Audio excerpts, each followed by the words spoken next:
Welcome to my channel రాళ్ళబండి వారి రుచులు. ఈరోజు వంకాయ ఇంకా ఆలుగడ్డ కాంబినేషన్లో ఒక స్పెషల్ కర్రీని మీకు పరిచయం చేయడానికి వచ్చేసాను. అయితే దీనికి కావాల్సిన పదార్థాలు ఏంటో ఎలా తయారు చేసుకోవాలో తెలుసుకుందామా. ముందుగా వంకాయలు, ఆలుగడ్డలు, అలాగే ఆనియన్స్ని ఇంకా పచ్చిమిర్చిని సన్నగా తరిగి పెట్టుకోవాలండి, వీడియోలో చూపిస్తున్న విధంగా. అలాగే 2 ఈనెల కరివేపాకును కూడా సిద్ధం చేసుకోవాలి. ఇప్పుడు తయారీ విధానాన్ని తెలుసుకుందాం. ముందుగా స్టవ్ ఆన్ చేసుకొని స్టవ్ పైన కర్రీ ప్రిపేర్ చేసుకోవడానికి ఒక గిన్నెను పెట్టుకొని తర్వాత ఇందులోకి 3 స్పూన్స్ వరకు ఆయిల్ని వేసుకోవాలండి. ఆయిల్ కొంచెం వేడెక్కిపోతుంది.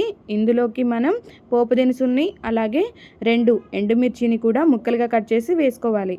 ఇప్పుడు ఈ మొత్తం కూడా నిదానంగా ఫ్రై చేసుకోవాలండి. ఈ పోపు ప్రిపేర్ చేస్తున్నంతసేపు మనం స్టవ్ని అయితే లో ఫ్లేమ్లో పెట్టుకొని మాత్రమే ప్రిపేర్ చేసుకోవాలండి. తర్వాత ఇందులోకి ఇంగువని యాడ్ చేద్దాం. ఇంగువ మంచి ఫ్లేవర్ని తీసుకొస్తుందండి ఈ కర్రీకి. ఇప్పుడు ఈ పోపు మొత్తం కూడా సిద్ధమైపోయినట్టేనండి. ఇందులోకి మనం చిన్నగా కట్ చేసి పెట్టుకున్న ఆనియన్స్ని వేసుకుందాం. ఇప్పుడు మనం ముక్కల్ని యాడ్ చేస్తున్నాం కాబట్టి స్టవ్ని మీడియం ఫ్లేమ్లో ఉంచుకోవచ్చు. ఈ ఆనియన్స్ని యాడ్ చేసిన తర్వాత అలానే పచ్చిమిర్చిని కూడా యాడ్ చేద్దాం. ఒక 3 పచ్చిమిర్చి వరకు తీసుకొని ఇలా సన్నని ముక్కలుగా చీలికలుగా కట్ చేసి వేసుకోవాలండి పచ్చిమిర్చిని అయితే.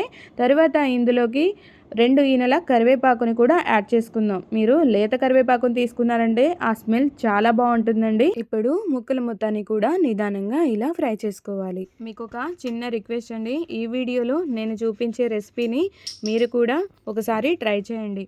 వీడియో నచ్చినట్లయితే చూసి వెళ్ళిపోకుండా ఒక చిన్న లైక్ ఇవ్వండి. అలానే మీ ఫ్రెండ్స్ అండ్ ఫ్యామిలీకి కూడా షేర్ చేయండి. ఇప్పుడు వీడియోలోకి వెళ్ళిపోదామా. సన్నగా తరిగి పెట్టుకున్న పొటాటోని కూడా మనం ఇందులోకి యాడ్ చేయాలండి. ఇంత సన్నగా మీరు పొటాటోని కట్ చేసి పెట్టుకున్నారంటే కూర ముద్దగా వస్తుందండి, చాలా బాగుంటుందన్నమాట.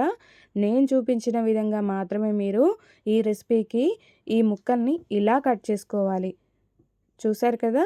అలాగే ఇప్పుడు మనం వంకాయ ముక్కల్ని కూడా ఈ విధంగా కట్ చేసి వేసుకోవాలి. చూసారా, వంకాయల్ని ఎంత సన్నగా కట్ చేసి పెట్టుకున్నానో 4 పచ్చాలుగా కట్ చేసి ముక్కలుగా కట్ చేసి పెట్టుకోవాలండి. సన్నగా తరిగి పెట్టుకోవాలి ప్రతి వెజిటబుల్ కూడా ఇందులో వాడేది. తర్వాత ఇందులోకి ఒక 1/2 టీ స్పూన్ వరకు పసుపుని యాడ్ చేయాలి.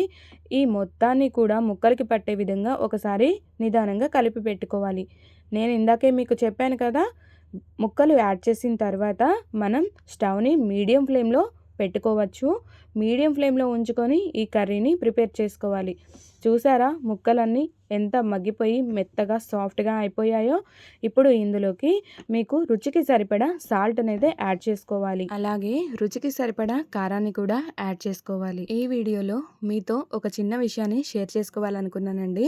మా ఛానల్లో పోస్ట్ చేసే ప్రతి వీడియో కూడా ఎంతో రుచికరంగా అలాగే చాలా క్విక్గా అలానే చాలా ఈజీగా ప్రిపేర్ చేసుకునే రెసిపీసే ఉంటాయండి. ఒకసారి ఛానల్ని విజిట్ చేసి అందులో ఉన్న రెసిపీస్ మొత్తాన్ని కూడా మీరు ఒకసారి ట్రై చేయండి. ఇప్పుడు వీడియోలోకి వెళ్ళిపోదామండి. సాల్ట్ ఇంకా కారం మీ రుచికి సరిపడినంత వేసుకున్న తర్వాత అలాగే 1 స్పూన్ వరకు కొబ్బరి పొడిని అలాగే ధనియా పౌడర్ని కూడా ఒక 1/2 టీ స్పూన్ వరకు ఇందులో యాడ్ చేసుకోవాలి. అలాగే సన్నగా తరిగి పెట్టుకున్న కొత్తిమీరను కూడా మనం యాడ్ చేసుకుందాం. ఈ కొత్తిమీర ఈ కర్రీకి చాలా రుచిగా ఉంటుందండి. ఇప్పుడు ఈ ఇంగ్రీడియంట్స్ మొత్తం కూడా కర్రీలో కలిసే విధంగా ఒకసారి నిదానంగా కలుపుకోవాలి.